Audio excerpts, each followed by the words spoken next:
This channel is for educational purposes only. Please do your own due diligence before making any investment decisions. Hi, this is Joe Rabil. Welcome back. We're trying to teach pro-level technical analysis and make it as simple as possible. That's the goal of this channel. So what we're going to do today is talk about swing trading, okay? I want to go through some examples of how we use compression in a swing trading approach that can really help us sort of define which names we should really be focused in on, number one, and number two, how to enter those types of patterns when there's compression involved, all right? So let's go ahead and get going with this. Now, if you want to learn more about some of these techniques, I would suggest clicking the link in the description to find out more about my book. And also, if you do enjoy this content, please hit that like button and also subscribe. Okay, I've got a chart of CSTM up. I've got the weekly chart on the right side and the daily on the left. All right. I want to give a few examples on the weekly because I think most people, when they think of swing trading, they're only looking at a daily chart with an hourly or even going down to a 15-minute or a 10-minute or something like that. And I wanted to show that the basic premise of what we're trying to accomplish with a swing trade can be done on a weekly and a daily. And that is we're trying to identify when we see a contraction taking place, all right, and then we want to sell when we get expansion from that contraction pattern, all right? So what we're trying to do is identify where that contraction is ending. Okay, where we're seeing contraction and we're trying to get in as early as possible when we see a new burst of energy sort of developing. And then we want to exit pretty quickly. We're not looking to milk this trade. We're trying to actually just take crumbs out of a trade. And sometimes, it's more than crumbs when you think about it, because the way I try and accomplish it is when I put on a swing trade, whether it be a weekly, daily, or a daily and hourly combination, I am essentially looking to take a 2-to-1 target. All right. If I get 2-to-1, which means 2 times what I risk, I'm just going to exit the trade. All right. Now, one of the things that we want to keep in mind is that the higher time frame is essentially the time frame that we're using to enter the trade. That is the reason why we're entering the trade. We're only using the smaller time frame to help us with the timing, all right, and to make sure that we're starting to see a shift back to the upside, all right? Now, and this can be done in both ways, but I'm going to give you 3 examples today that are all on the long side. All right. So what we're trying to do, and anyone who's going to buy my compression-based swing trading course, I would recommend buying the foundation course first and going through that. All right, because it builds on it. So the swing trading course is building on the foundations. All right, and the foundation is what we're trying to do is find a pullback in a trend. All right, we have a trend in place and we're looking for a pullback there. All right, we want to have confirmation in MACD and we'd like to see confirmation in the ADX, but really for this type of trade we only need DI confirmation to get us in this trade. And sometimes we don't even need that. If we have the MACD, a nice setup in the MACD and a nice setup in the price pattern, then I'm okay with just taking the MACD setup and not worrying about this. And the reason is that I don't really expect to be in it for a trending phase. I'm just looking for a quick in and a quick out. All right, we're trying to take bite-sized pieces out of the market and then redeploy that money and compound it. All right, so we get this pullback. Now, during the pullback, we want to see a narrow range bar. Now, I have these bars. This is on TC2000. I have it color-coded when we get an NR7 bar. That's the narrowest range bar of the past 7. So the computer is basically, this software is basically going back through the last 6 bars prior to this bar, including this one, would be 7. And it's trying to see if this is the narrowest range, high to low range of the last 7. So when that happens, it turns red. And that means that we've got a sign of compression in my view. That means that, when we get a range that's tight like that, it means we're kind of building energy for a move.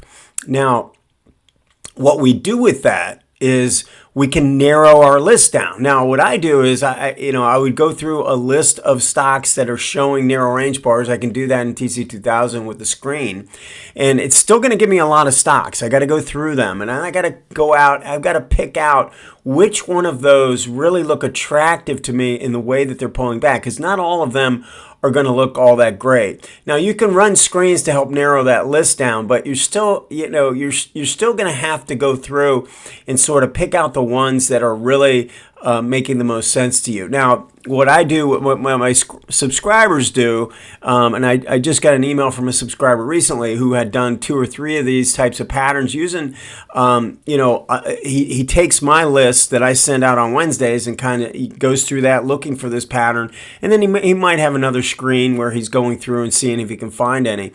But the point is that you need to save time. You need to be able to narrow the list. All right, you can't have 50 stocks or 20 stocks that have narrow range bars and think that you're going to be able to pick out the one that's going to move in your favor.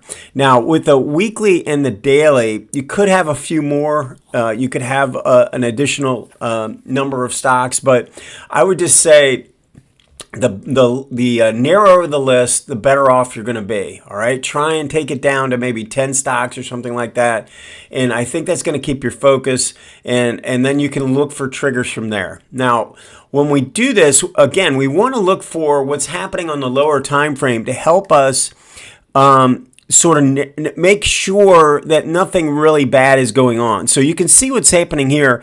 We don't have much sellers at all. The sellers are not very strong. And that keeps me in the game, meaning I'm still interested in this because I'm not showing a lot of selling strength, okay? And then the MACD does a little ABC that goes with price, and maybe there's a little bit of overrun, but not enough to make me think that I need to really wait on any kind of trigger that would happen on this time frame. Now, I do recommend using the higher time frame open as being a very critical part in your determination of when to get in. And the way I do this is that if we have this bar, if we open up like this did below, like we basically closed up here, right?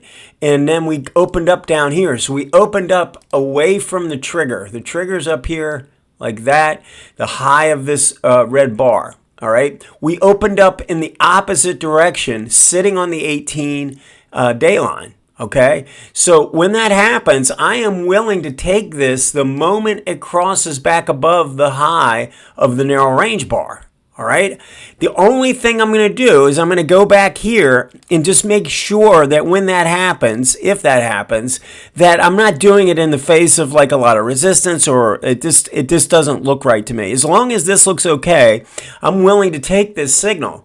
All right, this signal is pretty. This is a really. To me, this is an easier type of setup than you're going to find when we're looking at the open. All right, we open up against the trend, against the signal of the trend, and we turn up and we get our buy signal there.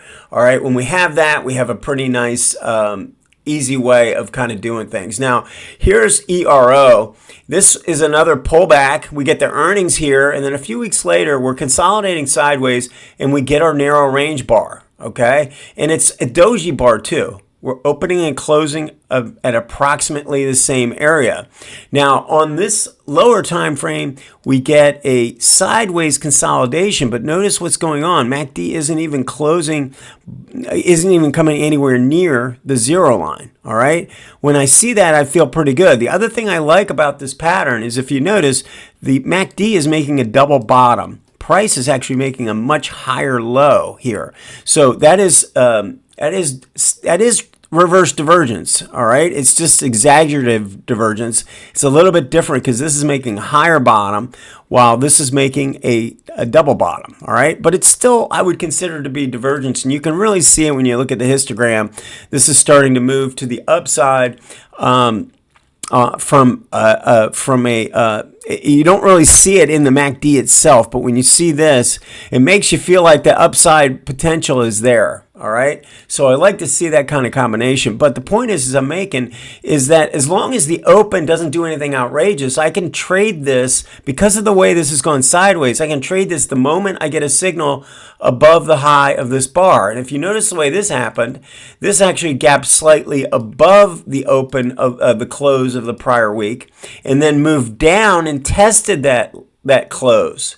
So we open and we come down and test that, and then we turn back up above the open. Again, another easy, in my opinion, an easy signal. We can take that the moment it crosses above the high of the narrow range bar. Again, we've got good momentum on this time frame. We're showing that we don't have a lot of strength here. The sellers never took over. We can play this to the upside as soon as we get a signal. All right. Now let's take a look at Hershey. Now what I'm going to do is on the left side I've got a daily. I'm going to switch this over here to an hourly. All right, and we're going to go back and look at the way this played out. So we get a pullback on the daily chart and we get 3 narrow range bars. Okay, and then it starts to show signs of improvement on the hourly here, and it opens and then comes back down, tests the low, and then crosses back above these last 2 highs of these last 2 narrow range bars.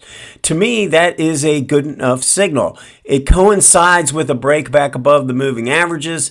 And yes, you were a little early on this. You were a couple days early, but your stop goes below the lows of these narrow range bars, and you got a little whippy action, pull back, and then it turned back to the upside as this MACD was crossing back above.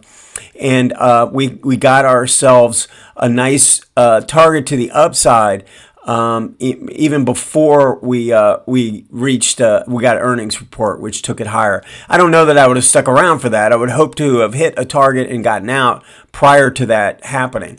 But the point I'm trying to make here is that what we do is we're going to use the narrow range bars to narrow our focus and know that there's a pretty good chance following narrow range that we're going to get an expansion rate phase, okay?